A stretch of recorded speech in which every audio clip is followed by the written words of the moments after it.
देख लेते हैं। जैसा कि स्टूडेंट हमने crop tool and perspective crop tool के बारे में डिस्कस कर लिया था, तो आज हम बात करेंगे स्लाइस टूल के बारे में। और स्लाइस टूल जिसकी शॉर्ट कमांड सी है। अब बेसिकली जो क्रॉप टूल है and then perspective crop tool है, इन सब की शॉर्ट कमांड सी है। तो हमने सबसे पहले क्रॉप टूल को सिलेक्ट करना है। क्रॉप टूल को सिलेक्ट करने के बाद मैं शिफ्ट सी प्रेस करता चला जाऊंगा, तो मेरे पास नेक्स्ट जो यूज़र है, जैसा कि क्रॉप टूल था उसके बाद perspective crop tool and then अब शिफ्ट प्लस सी दोबारा प्रेस किया तो मेरे पास स्लाइस टूल आ चुका है। तो स्टूडेंट मैं स्लाइस टूल का इस्तेमाल आपको इस इमेज के ऊपर करके दिखाता हूँ। जैसा कि नाम से ज़ाहिर है, स्लाइस एक हिस्से को कहा जाता है। मैं इस इमेज के कुछ पार्ट्स बनाना चाहता हूँ। जैसा कि हमें किसी भी डिफरेंट जगह पे इमेज के पार्ट्स की ज़रूरत पड़ती है, वेब्स वगैरह में हम काम कर रहे होते हैं तो हमें इमेज डिफरेंट कंडीशन में चाहिए होती है। तो स्टूडेंट्स मैं आपको स्लाइस टूल अप्लाई करके इस इमेज के ऊपर दिखाता हूँ।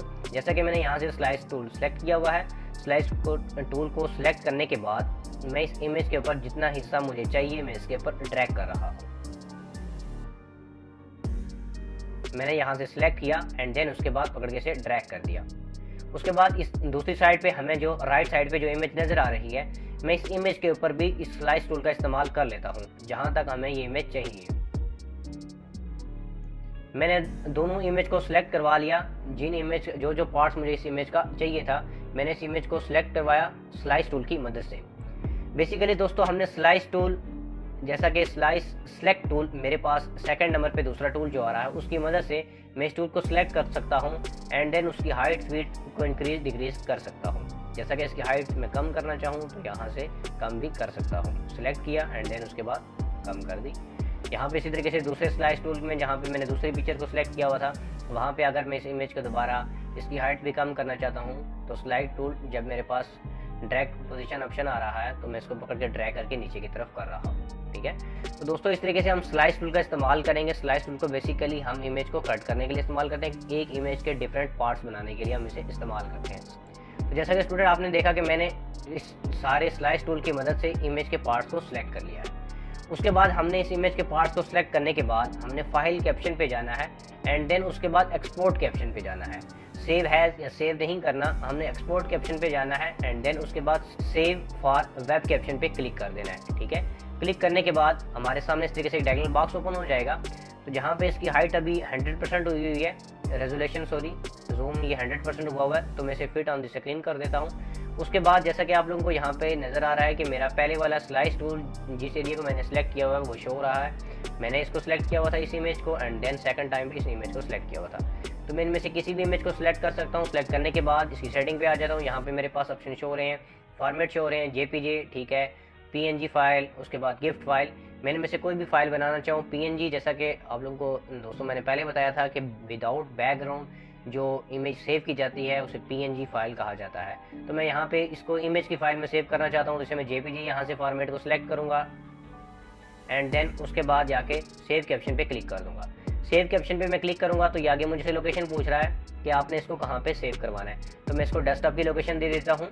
डाटा के नाम से मैं इसे सेव करवा लेता हूँ। सॉरी, डाटा के नाम से मैं इसे सेव करवा लेता हूँ। जैसा कि दोस्तों आप लोगों ने देखा स्टूडेंट्स कि इमेज जो मेरी है वो सेव हो चुकी है। उसके बाद यहाँ पे इमेज का एक फोल्डर डेस्कटॉप के ऊपर आपके पास शो होगा। इस इमेज के फोल्डर को आपने ओपन कर लेना है। ओपन करने के बाद आप लोग देखेंगे जैसा कि अभी मेरे पास ये इमेज, ये स्लाइस टूल की मदद से जो हमने इमेज ड्रैग की थी उसके कुछ पार्ट्स ये एक पार्ट्स ये हमें नज़र आ रहा है जो हमने स्लाइस टूल की मदद से सिलेक्ट किया था। बाकी जो उसके डिफरेंट पार्ट्स हैं वो हमारे पास आ चुके हैं और ये डिफरेंट पार्ट्स दूसरा पार्ट जो हमारे पास मौजूद है। ठीक है, इसी तरीके से हमारे पास एक नेक्स्ट पिक्चर है। मैं डेस्कटॉप के ऊपर से इसी स्लाइस टूल की सारी इमेज को डिलीट कर लेता हूँ, इस फोल्डर को ख़त्म कर लेता हूँ एंड देन दोबारा फोटोशॉप के ऑप्शन पे जाके मैं क्लिक करता हूँ एक और पिक्चर्स के ऊपर। जैसा कि मेरे पास यहाँ पे सेकंड आपको पिक्चर नज़र आ रही है, इसके ऊपर मैं स्लाइस टूल का इस्तेमाल करके आपको दिखा देता हूँ एंड देन इमेज को ओपन कर लूँगा। इमेज को ओपन करने के बाद हम इसके ऊपर अभी स्लाइस टूल का इस्तेमाल करेंगे। स्लाइस टूल मैंने सेलेक्ट किया एंड देन उसके बाद जो एरिया मुझे चाहिए वहाँ से मैं इसको पकड़ के ड्रैग कर रहा हूँ। जैसा कि ये टूल की एक बार थी, मैंने इस टूल बार को सिलेक्ट कर लिया एंड देन जिस तरीके से यहाँ पे crop tool, perspective crop tool नज़र आ रहा है, स्लाइस टूल, मैं इन सब को सिलेक्ट करवा के दोस्तों एक चीज़ का ख्याल रखना है कि जैसा कि मैंने इसको यहाँ से इसके टॉप कॉर्नर पॉइंट से पकड़ के ड्रैग करके नीचे कर दिया एंड देन अब मैं इस लेफ्ट साइड से पकड़ के ड्रैग करूँगा, क्योंकि इस साइड से पकड़ के ड्रैग कर रहा हूँ तो ये देखें एरो का ऑप्शन आ रहा है और इसे पकड़ के खींच के इसकी पोजीशन को थोड़ा सा लेफ्ट राइट खींचने के लिए है, लेकिन हमें इसको इस तरफ से पकड़ के ड्रैग करूंगा। ड्रैग करने के बाद इस तरफ पकड़ के इसे छोड़ दूंगा ताकि ये दोनों पोजीशन इक्वल पॉइंट्स पे आ जाएं और मैं दोनों इमेज को आराम इजीली कट कर सकूं। इसी तरीके से मैंने इसको सिलेक्ट करना है। सिलेक्ट करने के बाद फाइल के ऑप्शन पे जाना है एंड देन एक्सपोर्ट, उसके बाद सेव फॉर वेब और फिर उसी तरीके से जेपीजे फॉर्मेट हमने रखना है। सेव के ऑप्शन पे जाके क्लिक कर देना है और फाइल का कोई भी नाम रखें। सेव मैंने कर दिया। उसके बाद ये देखें जैसा कि इमेज का दोबारा फोल्डर मेरे पास बन चुका है और ये फिर देख लिया जो इमेज हमें चाहिए थी उसी तरीके से हमारे पास वो इमेज दोनों आ चुकी हैं। बाकी उनके जो पीसेस थे वो सारे हमारे पास मौजूद हैं। तो जैसा कि दोस्तों आज हमने बात की स्लाइस टूल के बारे में बात की थी। इस स्लाइस टूल के बारे जैसा कि स्टूडेंट आज हमने स्लाइस टूल के बारे में बात की है। इस स्लाइस टूल के बारे में इसका इस्तेमाल तरीकाकार अगर आपको समझ नहीं आया तो आप मेरे कमेंट बॉक्स में मुझे बता सकते हैं एंड देन मैं दोबारा नया ट्यूटोरियल अपलोड कर लूँगा या आपको डिफरेंट तरीके से समझा दूँगा। ठीक है, तो thank you for watching my video. अल्लाह हाफिज़।